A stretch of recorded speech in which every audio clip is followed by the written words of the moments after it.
आयंश की बात पर अश्वथ ने कहा, डोंट वरी, मैं हैंडल कर लूंगा। तुम तैयार हो जाओ।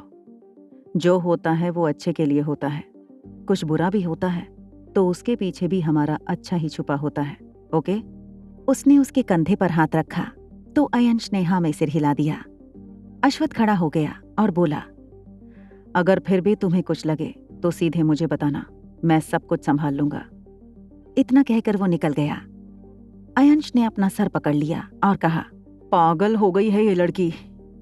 फिर वो उठकर अपने कपड़ों को लेकर बाथरूम की तरफ चला गया। सब लोग नीचे हॉल में इंतजार कर रहे थे। अश्वथ ने ऊपर से ही सबको देखा। सब ने स्काई ब्लू कलर के ट्रेडिशनल कपड़े पहन रखे थे।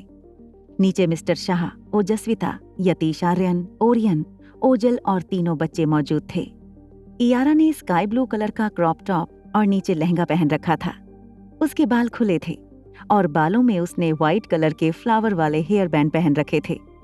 वो बहुत ही प्रिटी लग रही थी। सब लोग उसकी तारीफ कर रहे थे, इसलिए वो खूब इतरा रही थी। वहीं रियो ने अश्वथ से मैच करता हुआ सफेद कुर्ता और उसके ऊपर स्काई ब्लू रंग का जैकेट पहन रखा था और नीचे सफेद रंग का पैंट पहन रखा था। आज आदित्य ने अयान को स्काई ब्लू कलर का कुर्ता और उसके ऊपर उसी रंग का जैकेट और नीचे स्काई ब्लू कलर का पजामा पहना दिया था।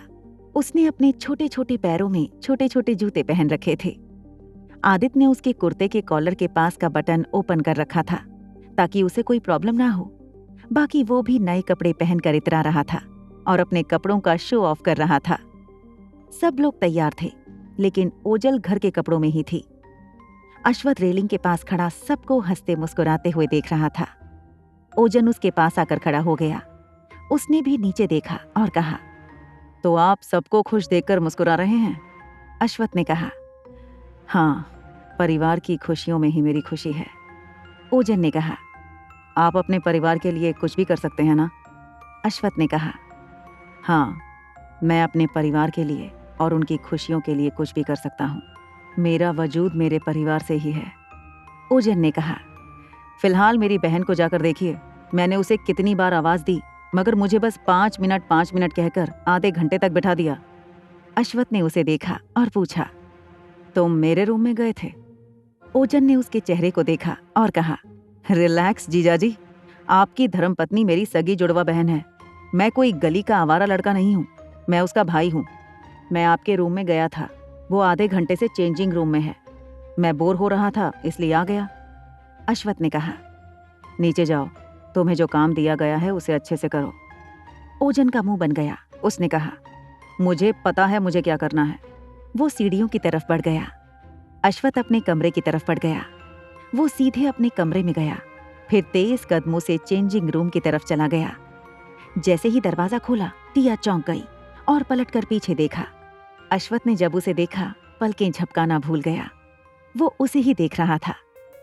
टिया, जो अपने बालों में कंघी कर रही थी, उसने कहा, आपने तो डरा ही दिया था। अश्वथ ने कुछ नहीं कहा, वो बस उसे ही देख रहा था। टिया ने उसे देखा और कहा, होश में आ जाइए, पहली बार नहीं देख रहे हैं। अश्वथ होश में आया और उसकी तरफ बढ़ गया। टिया पलटकर अपने बालों में कंघी करने लगी। वो अपना हेयर स्टाइल बनाने लगी। अश्वथ ने उसे देखा तो उसने स्काई ब्लू कलर की ऑरेंज साड़ी पहन रखी थी, जिसके बॉर्डर में बीड्स लगे हुए थे और एम्ब्रॉयडरी वर्क था। उसने उसके साथ उसी रंग का वी नेक ब्लाउज पहन रखा था, जिसके स्लीव्स बाजू तक थीं। वो अपने बालों का फ्रेंच ब्रेड्स बनाते हुए पीछे की ओर जूड़ा बना रही थी। उसने सामने दोनों तरफ बालों की लटों को छोड़ रखा था। अश्वथ ने उसके ड्रेसिंग टेबल पर रखी ज्वेलरीज को देखा, फिर उसे देखा। उसने ईयररिंग्स उठाए और उसके पेंच को निकालकर उसके कानों में पहनाने लगा। वो अपना जूड़ा पिन लगाने में बिजी थी। टिया के जूड़ा पिन लगाने तक अश्वथ ने उसे उसकी सारी ज्वेलरीज पहना दी थी। बस उसके हाथों में चूड़ियां पहनाना बच गया था। जब उसने अपना हेयर स्टाइल बना लिया तो सेटिस्फैक्शन से खुद को मिरर में देखा। अश्वथ ने उसके हाथों को पकड़कर चूड़ियां पहना दी, फिर उसकी ही आंखों से काजल निकालकर उसके कान के पीछे लगा दिया। वो उसकी तारीफ करता, उससे पहले ही उसका फोन कबाब में हड्डी की तरह रिंग करने लगा। उसने कहा, 1 मिनट।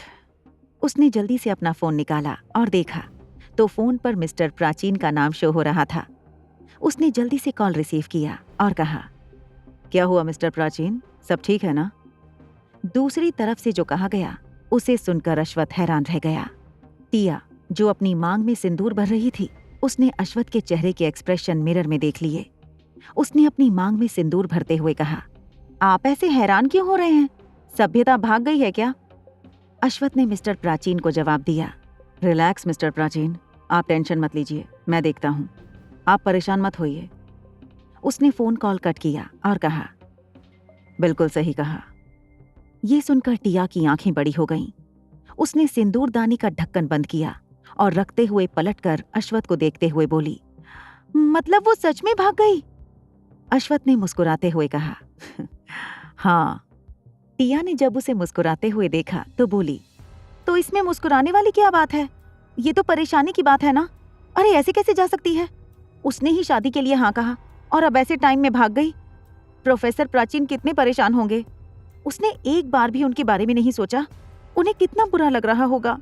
सगाई की सारी तैयारियां हो गई हैं और वो, हे भगवान, आपको पता है जब लिप्सादी ऐसे ही उस कमीने के लिए भागी थी तो पापा कितने टूट गए थे। अश्वथ ने कहा, तुम भी तो। टिया ने उसे घूर कर देखा और कहा, पहली बात तो मैं घर से नहीं भागी थी, वो तो लिप्सादी की वजह से हुआ था।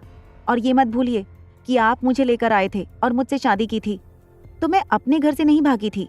हाँ, मैं दोबारा वापस नहीं गई और पापा ने भी मुझे नहीं खोजा, तो इसमें पापा और मेरी बराबर की गलती थी। फिर उसने अश्वथ को देखा और कहा, घर से भागना इतना आसान होता है? अपनों को छोड़कर जाना इतना आसान होता है क्या? अश्वथ ने उसके दोनों कंधों को पकड़ा और कहा, शांत हो जाओ, शांत हो जाओ।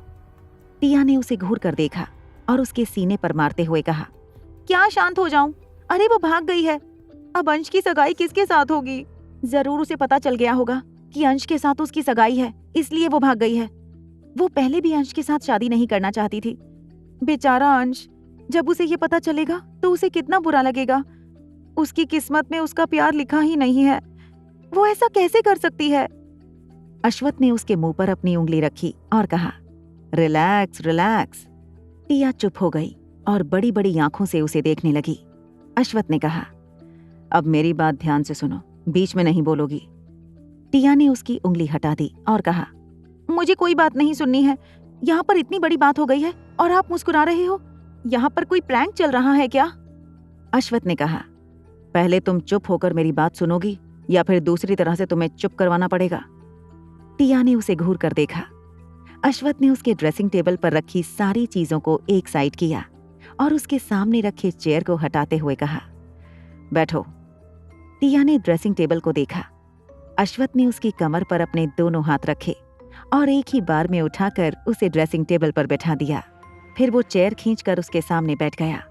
टिया ने कहा, आपके चेहरे को देखकर ऐसा लग रहा है जैसे उसके भागने में आपका ही हाथ हो। फिर अचानक से वो चौंक गई और बोली, कहीं सच में तो आपका हाथ नहीं है? फिर वो उस पर गुस्सा करते हुए बोली, आप कब से दूसरे घर की लड़कियों को भगाने लगे? यहाँ पर हमारी भी बेटी है। अश्वथ ने उसके सामने अपने हाथ जोड़ लिए और कहा, देवी जी, अपनी वाणी को थोड़ी देर के लिए विराम देंगी? मेरी बात सुनने के बाद कुछ बोलना। टिया ने फिर से अपने होंठ खोले। अश्वथ ने अपने होठों पर उंगली रखकर कहा, बिल्कुल चुप। तो टिया चुप हो गई। अश्वथ ने कहा, मुझे दूसरों के घर की लड़कियों को भगाने का कोई शौक नहीं है। ना मैं ऐसा कुछ करने की इच्छा रखता हूँ और ना मुझे ऐसा कुछ सिखाया गया है। सभ्यता सगाई से भागी है और वो भागकर यहीं आएगी। ये सुनकर टिया की आंखें फैलकर बड़ी हो गईं और उसने कहा, क्या? वो भागकर यहाँ क्यों आएगी? अश्वथ ने कहा, तुम सच में सीधी हो। टिया ने कहा, तो आपको क्या लग रहा था कि मैं टेढ़ी थी? पर वो यहाँ क्यों आएगी? अश्वथ ने मुस्कुराते हुए कहा, क्योंकि वो अंश के लिए ही भागी है तो यहीं आएगी। ये सुनकर टिया को समझ आया। उसने कहा, लेकिन यहाँ तो अंश को ये सब नहीं पता है। अगर उसने उसे भगा दिया तो? अश्वथ उसके गाल को पिंच करते हुए बोला, मैं अंश से उसे मिलने ही नहीं दूंगा। तुम बस देखती जाओ मैं क्या करता हूँ। वो उठने को हुआ तो टिया ने उसका हाथ पकड़ लिया और उसे वापस से बैठाते हुए बोली, आप क्यों उनके बीच में अमरीशपुरी बन रहे हो? पता चलने दो ना। अश्वथ ने मुस्कुराते हुए कहा, अगर यहाँ पर पता चल गया तब तो सगाई में कुछ सरप्राइजिंग नहीं रहेगा और दोनों को शौक लगना चाहिए ना। टिया ने कहा। आपके दिमाग में कहाँ से सरप्राइज देने की बात आ गई है?